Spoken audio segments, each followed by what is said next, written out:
Bonjour, je m'appelle Guillaume et je suis photographe professionnel.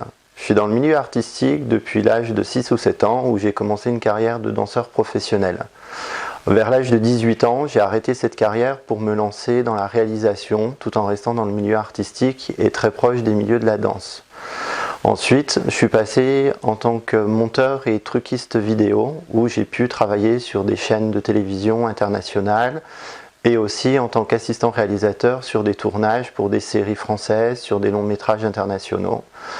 Et suite à un voyage aux États-Unis pendant plus de 5 semaines, qui s'est avéré avec le recul être un voyage initiatique, je suis passé de l'image animée à l'image fixe.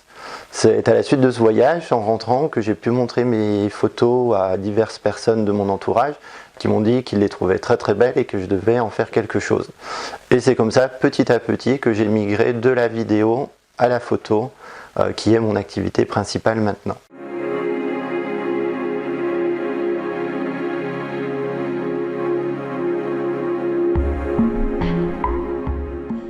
Ce voyage initiatique aux États-Unis a été un tournant au niveau de ma vie personnelle, de ma vie professionnelle.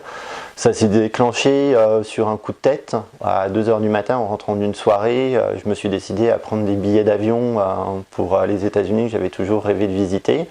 Je ne parlais pas forcément anglais et j'ai dit tant pis, on y va, on saute le pas. Et c'est vrai qu'avec le recul, je m'aperçois que il y avait une sorte de guidance. Parce que je sentais cette force qui m'attirait vers ce pays, vers le fait de devoir, à ce moment-là, faire cette action, devoir acheter ces billets.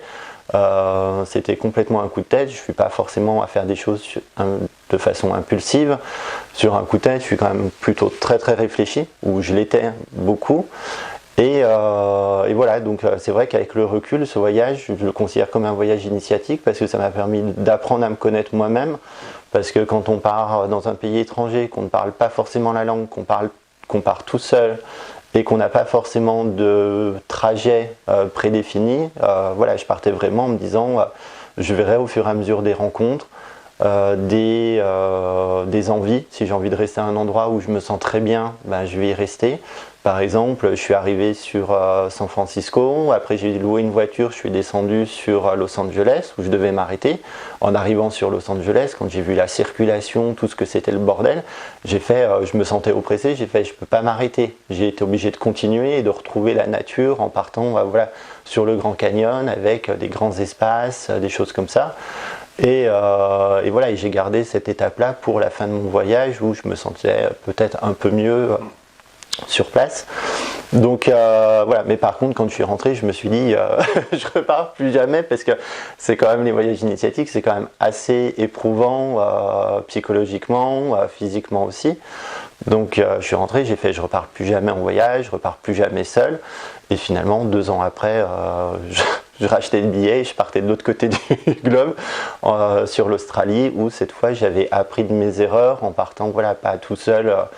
Dans des hôtels, je partais dans des auberges de jeunesse où là je rencontrais des gens qui étaient dans la même démarche que moi, de visiter, d'aller au contact des gens et moi-même ça m'obligeait à aller parler aux gens, quelque chose qui est très dur pour moi. Tant que les gens viennent me parler, il n'y a pas de souci, après je peux parler, mais faire le premier pas, à l'inverse d'aller vers les gens et de parler et d'entamer les conversations, c'est quelque chose qui est assez dur. Donc je travaille dessus, je continue à travailler dessus tous les jours. Donc et depuis après j'ai pris le goût au voyage, donc j'ai fait pas mal de petits voyages plus ou moins longs et là je suis en train de préparer le prochain voyage qui sera pour le Japon. Et donc là ça fait 2 ans que pour préparer ce voyage là je me suis mis à apprendre le japonais pour pouvoir sortir des circuits touristiques parce que ce que j'aime faire dans les pays c'est me perdre dans les rues, sortir des guides, c'est vraiment y aller à l'instinct et me laisser guider par la beauté d'un paysage, d'une rue qui va m'attirer, d'une petite impasse et puis d'un seul coup on se retrouve à l'autre bout de la ville et on ne sait pas comment on y est arrivé. Donc là c'est vrai que généralement au Japon tous les gens vont à Tokyo ou Kyoto parce que c'est les mégalopoles. On y parle anglais alors que dans le reste du pays on ne parle pas du tout anglais et le fait de maîtriser la langue ça va me permettre moi d'aller visiter des lieux que les gens ne visitent pas et de sortir de voilà, des images typiques que l'on voit tout le temps. Donc voilà, j'ai juste qu'une hâte, c'est de pouvoir partir d'ici 1 ou 2 ans, j'espère.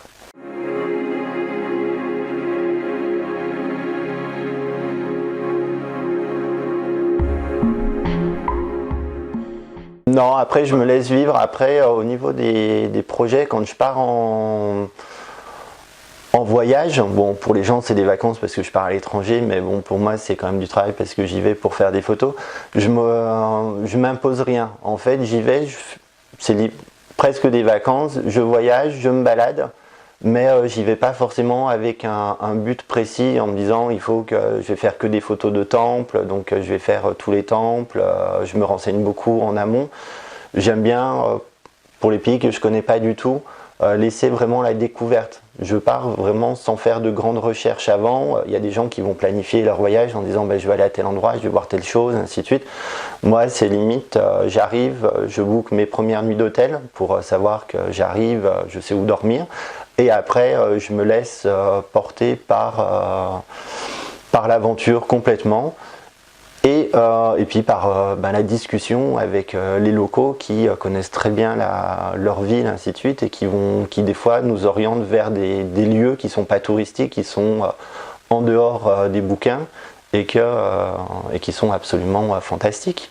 Et qu'ils arrivent à préserver cette authenticité, ce côté-là. Et notamment, là, ce sera encore plus facile, le fait de quitter Tokyo et Kyoto, d'aller voilà, sur les petites îles, de monter tout au nord, dans les vraies campagnes, où là les gens sont encore dans le vrai Japon traditionnel qu'on connaît un peu moins.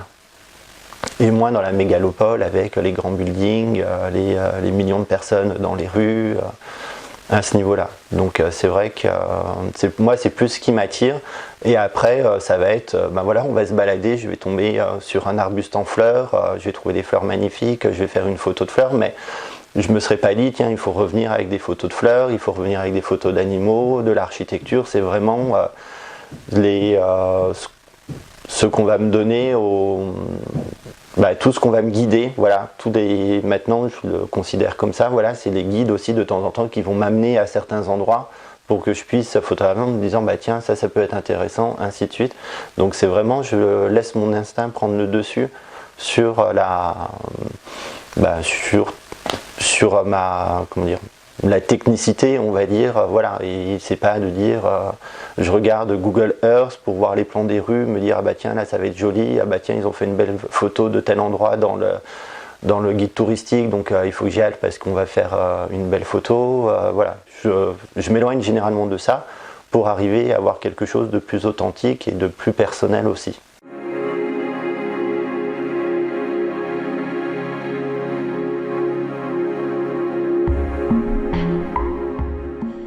C'est vrai que les gens sont un peu perdus avec mon parcours professionnel, parce qu'un coup je suis réalisateur, un coup je suis photographe, un coup je suis monteur.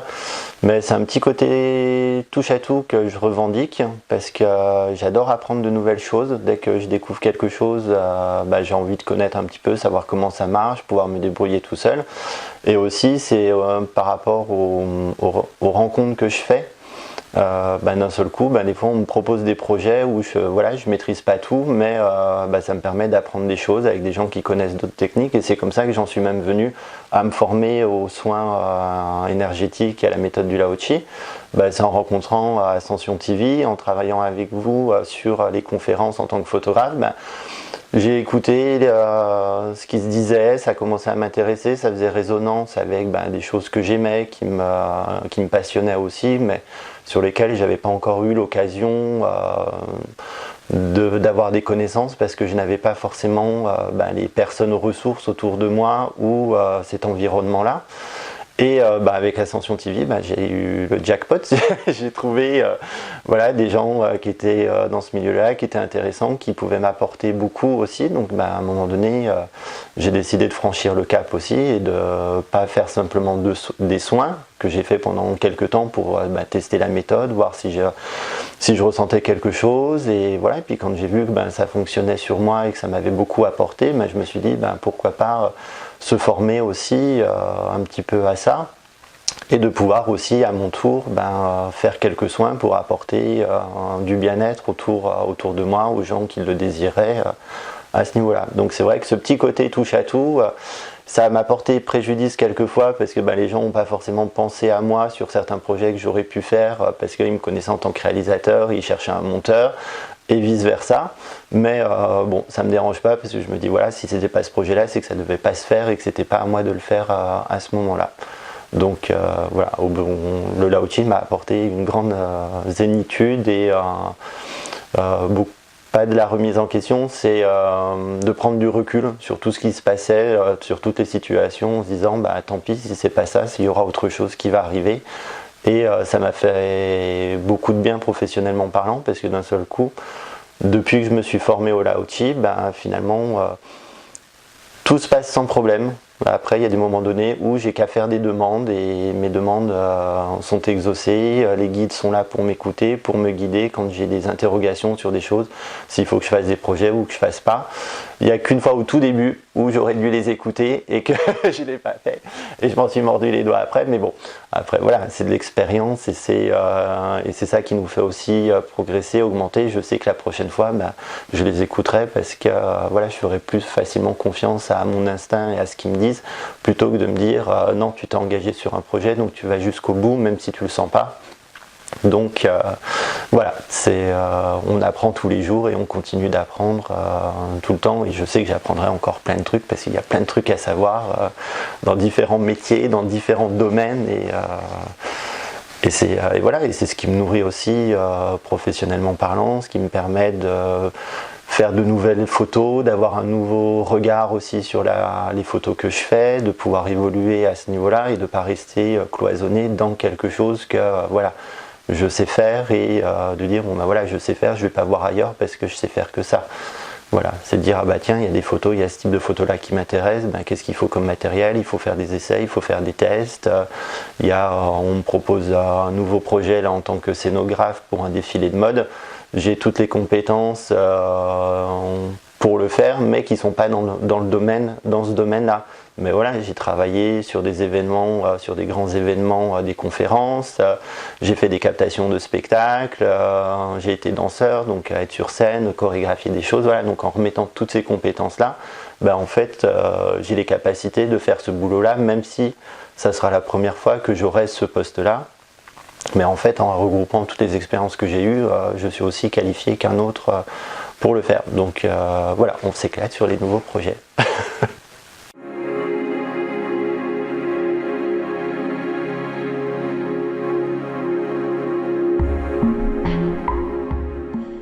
Alors mon parcours dans le monde de la spiritualité, il commence, je pense, depuis que je suis tout petit, puisque je suis fan des dessins animés. Bon, quand on est enfant, c'est normal, mais c'est une passion qui m'est restée depuis tout petit. Donc tous les univers fantastiques avec des fées, des sorcières, des pouvoirs magiques, tout ce monde ésotérique, et notamment le monde de Hayao Miyazaki, des studios Ghibli au Japon, donc qui rejoint ma passion actuelle pour le Japon, en fait, qui n'est qu'une continuité de mon envie d'aller là-bas, où on avait cet univers avec ces esprits qui apparaissent, qui vivent aux côtés des humains dans le monde. Voilà, ces deux mondes qui cohabitent, tout ça. C'est quelque chose que j'ai commencé depuis que j'étais tout petit.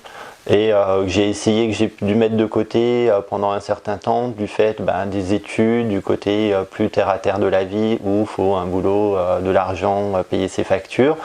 Et maintenant que je peux me permettre d'avoir plus d'aisance et plus de liberté avec mon travail, je reviens à ces premiers amours, à essayer de réintégrer aussi dans la conception de photos artistiques, même à travers les éléments, en travaillant sur le feu, sur l'air, sur la terre, tout ça. Et cela me permet de me rapprocher de ce monde spirituel.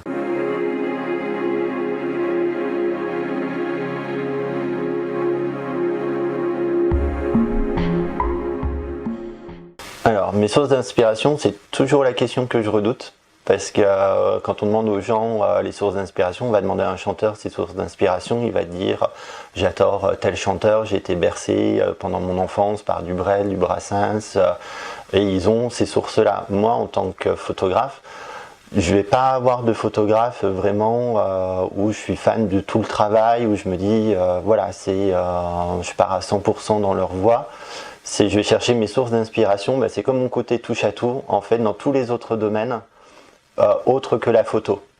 Je vais aller chercher des sources d'inspiration dans le monde de la mode, dans le monde pictural, dans la littérature, où je vais lire quelque chose et d'un seul coup je vais avoir une image qui va m'apparaître, dans une information que je vais entendre à la télé, aux infos, en me disant ah bah tiens, oui tiens, moi je ferais bien une image comme ça par rapport à tel sujet, ça serait comme ça, en me baladant dans la rue, en voyant une situation un peu cocasse ou deux personnes qui vont parler, ou une tenue en me disant ah bah tiens la tenue elle est sympa, mais si je la mettais dans tel univers avec tel éclairage, je referais une belle photo. Donc c'est vrai que mes inspirations sont très diverses et très difficiles à expliquer, parce que autant je vais aimer en peinture du Salvador Dali avec ce côté surréaliste, en photo je vais plus être sur du David Lachapelle, du Michael Stokes, qui font des images très colorées, très nettes, avec un très beau piqué.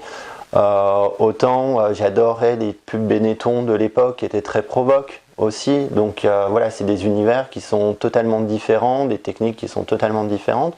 Mais après en cinéma, je vais avoir voilà, des influences autant dans le cinéma de Charlie Chaplin en noir et blanc, dans des choses beaucoup plus modernes comme on va dire Le Seigneur des Anneaux, avec une esthétique différente, parce que là ça ramène aussi ma passion pour le maquillage, où j'adore jouer aussi avec le make-up sur mes modèles de jouer. C'est notamment toute ma prochaine exposition où on fait que du face painting, donc on transforme les gens en créatures, donc ce qui permet de métamorphoser. Donc là on peut vraiment s'amuser avec des prothèses, détourner des objets de la vie quotidienne pour les implanter dans un personnage qu'on crée de A à Z. Mais c'est vrai que ces influences-là, on ne va pas aller les chercher dans la photo chez d'autres photographes en disant ah bah tiens il a fait des photos comme ça, c'est sympa, je refais un peu les mêmes avec mon univers et ma patte.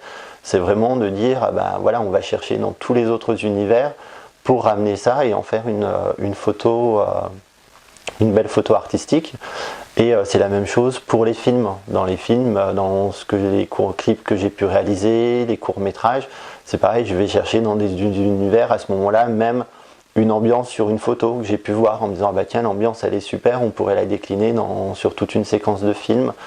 Et donc c'est vraiment très difficile, à part David Lachapelle, où je trouve qu'il il a une série de photos que j'apprécie beaucoup.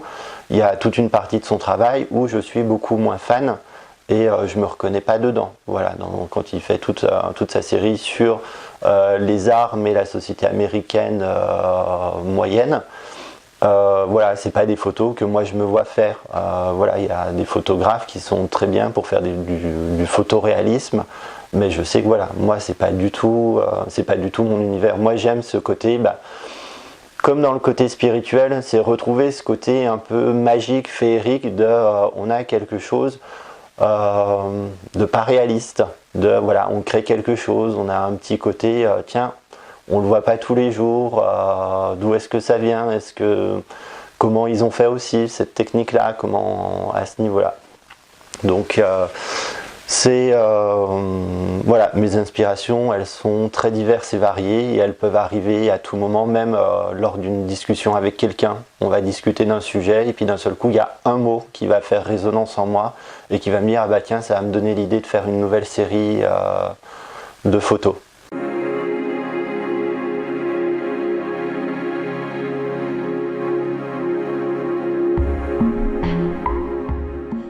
La photo me sert, c'est un moyen d'expression pour moi, de pouvoir faire passer des messages et de pouvoir traiter des thématiques qui m'intéressent, et des thématiques totalement différentes d'une série à une autre de photos. Je peux passer sur une thématique très sérieuse à une thématique très frivole ou autre. Et j'aime travailler sur mes photos artistiques sur des séries. J'aime pas forcément faire une photo artistique sur une idée. J'aime bien développer cette idée-là, soit en triptyque, soit vraiment faire toute une série. Et c'est à partir du moment donné où j'ai commencé à travailler comme ça que j'ai pu créer des séries pour faire mes expositions et avoir vraiment une série de 12 photos ou de 40 photos sur une même thématique qui me permet de faire des vraies expositions avec une vraie thématique et de pouvoir démarcher des lieux spécifiques par rapport à cette thématique-là. Pour l'instant, je reste encore sur des thématiques énormément sur le langage corporel parce que j'adore tout ce qui est morpho-psychologie. Et donc j'ai travaillé avec des danseurs sur le monde de la danse. Du fait que je venais de là, j'ai une sensibilité toute particulière pour travailler sur cette thématique-là, qui a donné lieu à mon exposition actuelle qui est Shadow and Light. Mais avant, j'avais travaillé sur le corps masculin et la texture. Donc l'alliance du corps, de morceaux de corps, parce que c'était pas les corps en entier qu'on traitait, mais juste des morceaux, avec des textures qu'on testait sur les corps pour donner toute une différentes impressions au niveau du rendu. Et ça a donné Men and Texture comme exposition qui tourne aussi actuellement en France et qui a eu quelques parutions dans des magazines internationaux. Mais j'aimerais bien, quand je serai un peu plus connu, pouvoir traiter des sujets un peu plus provoques, parce que j'avais commencé par faire des photos beaucoup plus provocantes. J'ai commencé, quand j'ai fait de la photo et que je me suis lancé dans la photo artistique, à faire des photos très, très provoques, très noires, avec un univers un peu à la Tim Burton, avec des poupées un peu cassées. C'était des êtres humains que je reprenais, que je défigurais avec du latex, avec des effets spéciaux et pour recréer des photos. Donc les gens, ça les perturbait beaucoup. Et notamment, c'est comme mon côté touche à tout où les gens se perdaient un petit peu. Là, d'un seul coup, les gens me mettaient dans une catégorie de photographe on ne peut pas lui demander de venir faire des photos portraits ou des photos familiales parce qu'en fait, il fait des photos un peu trop trash. Donc j'ai mis ça un petit peu de côté, le temps d'asseoir un peu plus ma réputation, ma notoriété, pour montrer que je savais faire des choses différentes. Donc c'est pour ça que maintenant je passe de des thématiques un petit peu différentes et un peu plus larges, pour pouvoir montrer aux gens que je sais faire beaucoup de choses. Voilà, je sais faire de l'architecture, des animaux, des humains, des choses artistiques. Mais je garde quand même en tête toutes mes séries un petit peu provocantes. J'ai des idées de faire des séries de photos pour des organismes comme la PETA qui s'occupe de lutter contre l'utilisation de la vraie fourrure, de tuer des animaux simplement pour prendre de la fourrure et faire des manteaux et des vêtements avec ça. Donc je voudrais leur proposer un jour de pouvoir faire une campagne publicitaire pour eux, ou comme Michael Stokes a fait toute une série de photos qui s'appelle Always Loyal, qui est en fait toute une série de portraits sur des militaires américains qui ont été en Afghanistan, sur tous les conflits au Moyen-Orient, et en fait qui sont revenus avec des blessures de guerre, donc amputés d'un bras, d'une jambe, des deux jambes, et il les a fait poser, il les a mis en valeur en disant que même s'ils avaient ce handicap-là, ils pouvaient encore être très beaux à photographier et que c'était pas quelque chose de rédhibitoire à ce niveau-là. Et c'est vrai que le travail avec le handicap, c'est un travail que je vais bientôt entamer sur une autre thématique aussi pour une prochaine série de photos.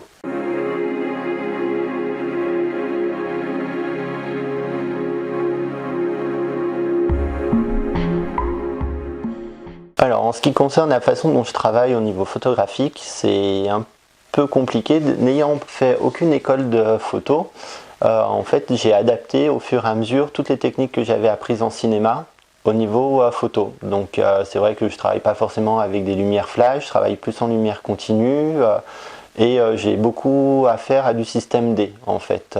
Mais ce qui n'enlève en rien à la qualité des photos, et c'est des fois quand j'explique aux gens comment ont été créées les photos, ils sont absolument effarés de se dire tiens, avec si peu de choses, tu as réussi à faire ce type de photo là. Donc c'est ce qui m'intéresse aussi, de dire on n'a pas forcément besoin d'avoir du matériel super perfectionné, que des fois avec 2-3 petites choses on arrive à faire des belles choses, et que l'école peut apporter une bonne technique, des idées, mais en fait après on peut aussi, en étant autodidacte, se former à la photo, et c'est ce que j'ai fait, et pour pouvoir faire de très belles photos. Donc après, au niveau du choix des modèles, j'aime beaucoup travailler avec des modèles vivants, parce que j'ai toute une partie où je fais du paysage, des animaux, de l'architecture, où là c'est moi qui me balade, qui vais à la recherche de ces lieux-là. Mais sur les photos artistiques, je travaille toujours avec des humains, du fait que j'aime ce travail sur le corps humain, sur la morphopsychologie. Le choix du modèle reste quand même quelque chose d'hyper important. Mais je vais chercher un modèle qui va aller sur la photo que j'ai envie de faire et avec le rendu que je veux. Donc je travaille pas forcément tout le temps avec des modèles comme on l'entend, des modèles d'agence, voilà, des gens qui font des photos tous les jours, dont c'est le métier. Sur ma dernière série de photos pour ma prochaine exposition, qui est un kaléidoscope de portraits, là, je vais chercher des gens dans la rue, de la vie de tous les jours. Voilà, il suffit qu'ils soient jolis, mais j'ai pas besoin qu'ils aient un corps, voilà, que les filles elles fassent 1m70, qu'elles rentrent dans du 34 ou du 36, que les garçons ils fassent 1m80, qu'ils soient musclés, hyper secs. Voilà, du fait que c'est du portrait, on se fiche du corps. Donc, et sur certaines photos, même sur ma série Icône, j'ai fait une représentation de la Madone avec une modèle qui est un peu enrobée, qui a des formes, et ça collait parfaitement bien. Je ne me voyais pas faire cette photo-là avec un mannequin qui défile sur les podiums pendant les défilés des Fashion Week, voilà, qui rentre dans du 34 et qui n'aurait pas du tout donné ce côté maternel, chaleureux. Et, voilà. Et c'est vrai que généralement, je vais chercher mes modèles dans le monde de la danse, parce qu'on récupère des personnes qui ont une tonicité, qui ont un côté, un corps musculairement parlant très bien développé, et pas simplement de dire voilà, c'est des gens qui sont hyper fins parce qu'on leur demande de rentrer tous dans les mêmes vêtements. Là, d'un seul coup, elles vont avoir leur forme, mais par contre, elles ont quelque chose de tonique et elles peuvent faire des choses aussi, elles ont conscience de leur corps et elles peuvent proposer des choses vraiment très intéressantes. Et c'est vrai que je travaille beaucoup dans le respect du modèle. Moi, j'arrive avec mon idée. Je travaille avec des professionnels, donc des maquilleurs professionnels. Les modèles sont là aussi. Et on échange tous autant qu'on est pendant la séance. C'est pas moi, je leur impose pas quelque chose. Donc le maquilleur peut apporter son regard. Moi, j'apporte mon regard. Le modèle va apporter son ressenti.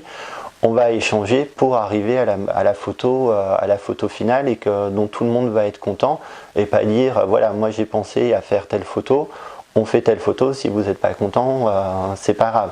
C'est vraiment un travail dans le respect du travail de chacun, parce que voilà, les maquilleurs, mon maquilleur notamment avec qui je travaille depuis des années, voilà, il fait un gros boulot de création, il y passe du temps, on fait beaucoup de recherches, on échange beaucoup. Donc il faut qu'à la fin, voilà, les photos lui plaisent tout autant qu'à moi, et pas de se dire, bah, finalement, je ressors avec des photos que je trouve, bah, mon travail n'est pas mis en valeur, ça ne correspond pas à ce que je voulais à la base. Donc on est beaucoup sur ce travail, cet échange, cette communication. C'est vrai que, comme je dis souvent, je laisse peu de place à l'imprévu, mais beaucoup à l'improvisation. Donc en fait, on calibre tout avant le shooting, de savoir, voilà, tout est prêt, tout est calé, et ainsi de suite, mais il y a toujours ce petit plus pendant les séances qui fait qu'on obtient la photo finalisée et la photo parfaite. Par exemple, sur Men & Texture, on essayait différentes textures sur les différentes photos, et sur une des photos on avait décidé de tester une texture en particulier, et en fait on a commencé à travailler, on a commencé à faire les photos, on s'est aperçu que le rendu qu'on voulait ça marchait pas, que ça donnait rien, que c'était pas visible. On s'est dit c'est totalement il faut passer à autre chose parce que ça marche pas. Et en fait, on a dit au modèle, bon bah va prendre une douche pour pouvoir enlever tous les produits, ce qui était le plus simple. Et en fait, il est revenu 3 minutes après en disant, bah regardez, le fait d'avoir bougé, que ça ait pris de l'air, que ça ait séché, bah d'un seul coup, on avait trouvé quelque chose de super, qui était parfait, qui était encore mieux que ce qu'on espérait avoir. Et par exemple, c'est la photo The Slot Skin, où on a la mue, où on a l'impression que l'homme pèle dans le dos. Et en fait, cette photo-là, à la base, c'était pas du tout le cadrage qu'on avait imaginé, c'était pas le rendu qu'on avait espéré avoir. Et finalement, on a obtenu cette photo-là, mais par un grand coup de hasard et par le fait que chacun ayant un peu une réactivité, parce que le modèle aurait pu se dire, bon bah je vais prendre ma douche, ok, hop, j'y prête pas attention, et quand il a vu, il s'est regardé dans le miroir, il a vu ça, il est revenu vers nous en disant, tenez, est-ce que ça c'est pas intéressant? Et d'un seul coup, c'est tout cet échange-là qui a fait qu'on a pu avoir quelque chose de parfait. Pareil sur The Rift, le modèle avait 2 ailes d'ange dans le dos, donc ce qui nous a permis de jouer avec ça, avec cette statue de laquelle sort plus ou moins un être humain avec une aile d'ange. Voilà, donc c'est des choses sur lesquelles voilà, on se sert des modèles, des tatouages, des longueurs de cheveux, des morphologies, pour pouvoir avoir une belle photo et des fois avoir des super surprises sur le rendu final.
Pendant les shootings, je pars pas forcément avec une idée préconçue de cadrage.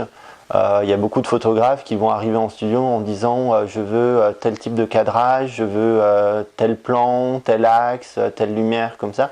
C'est vrai que moi je me laisse beaucoup plus guider par mon instinct sur le moment, même mon humeur, si j'ai envie d'avoir quelque chose de très joyeux ou de beaucoup plus sombre.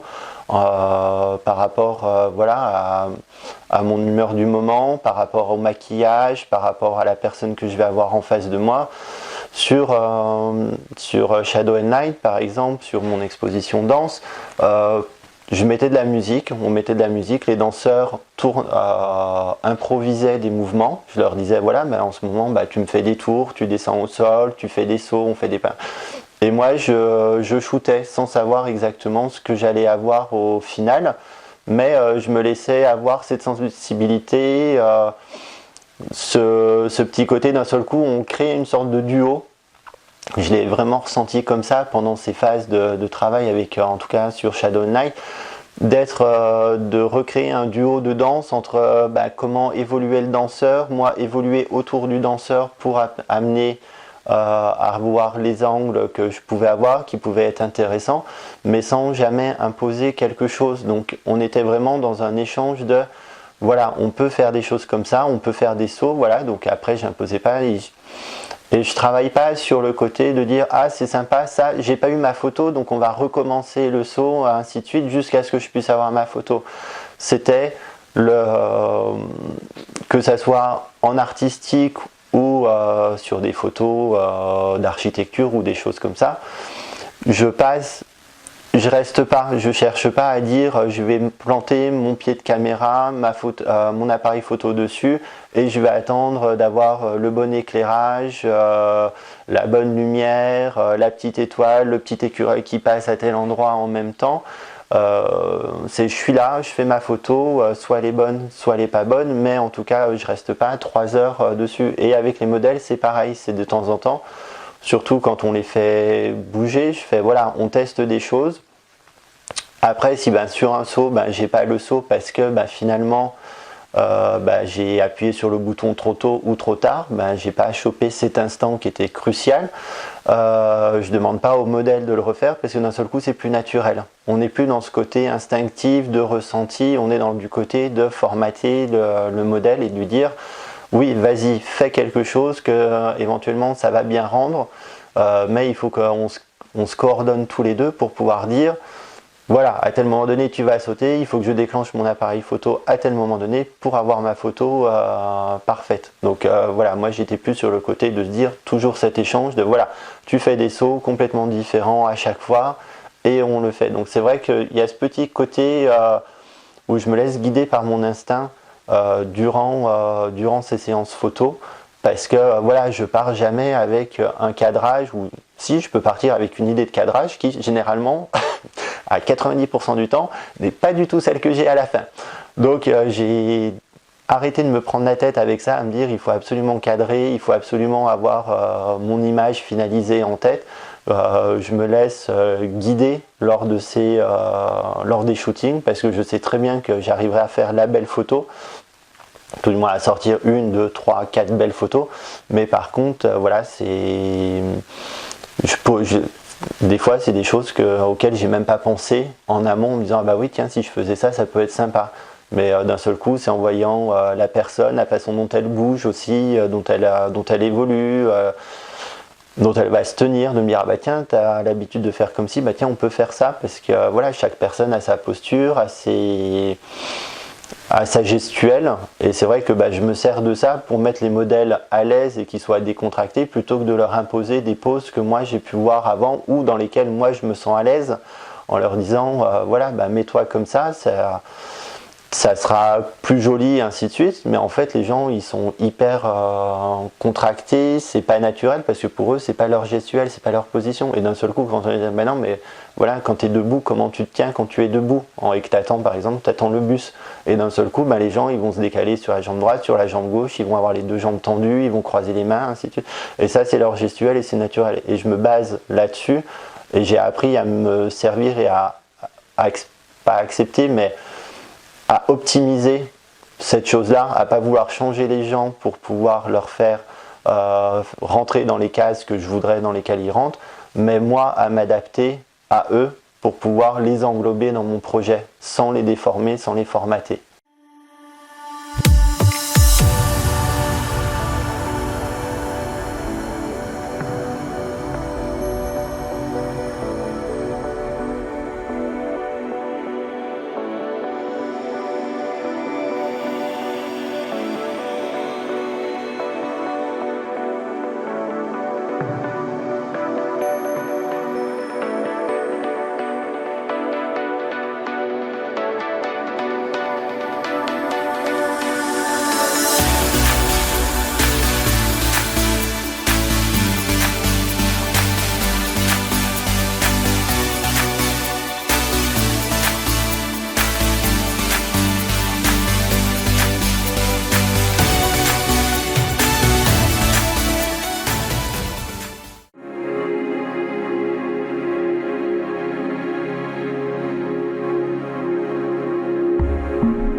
J'aime rencontrer le public, les gens qui me suivent, qui viennent voir mes photos, et on discute beaucoup lors des vernissages, lors des rencontres spécifiquement organisées à ces occasions-là. Et beaucoup me demandent qu'est-ce que j'ai voulu faire passer comme message, comme émotion à travers mes photos. Et c'est des questions auxquelles je réponds jamais. Généralement, je leur demande mais qu'est-ce que vous ressentez devant ces photos ? Parce que c'est ce qui m'intéresse. Moi, j'ai voulu faire passer un message, mais le plus important n'est pas le message que j'ai voulu faire passer, mais la façon dont les gens vont percevoir la photo, le résultat final. Donc on échange beaucoup là-dessus, mais à la fin ils n'ont jamais la réponse à leurs questions, car j'arrive toujours à noyer le poisson pour rester sur leur ressenti, ce qui est pour moi la chose la plus importante, car les gens vont avoir une certaine émotion en regardant une photo, mais d'autres personnes vont avoir une autre émotion en regardant la même photo, donc personne n'est identique. Et chaque sensibilité va amener quelque chose, chaque histoire, chaque vécu va apporter quelque chose de différent. J'ai eu l'occasion de rencontrer Aline Selva lors de mon exposition Men and Texture lors du vernissage. Et elle a apporté un éclairage totalement inédit sur cette série de photos qui pour moi était sur le langage du corps humain, de la texture, de la matière à ce niveau-là. Et d'un seul coup, elle y voyait plein de points de spiritualité. Chaque photo, pour la photo dont je parlais tout à l'heure, Slotskin avec la mue, pour elle, elle voyait la transformation, l'éclosion, le cocon, la personne qui évolue.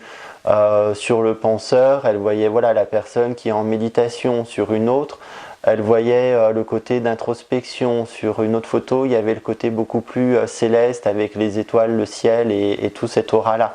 Donc, c'est vrai que si je lui avais dit, bah non, moi finalement ce que je voulais représenter c'était juste des essais de texture sur un corps, ça aurait peut-être cassé tout son côté, le côté spirituel qu'elle voyait dans les photos. Donc c'est pour ça que, voilà, moi il y a des choses que je veux faire passer, soit elles passent et je suis content, soit les personnes perçoivent autre chose et je suis tout aussi content parce que voilà, il y a de l'émotion qui passe et c'est la chose la plus importante pour moi.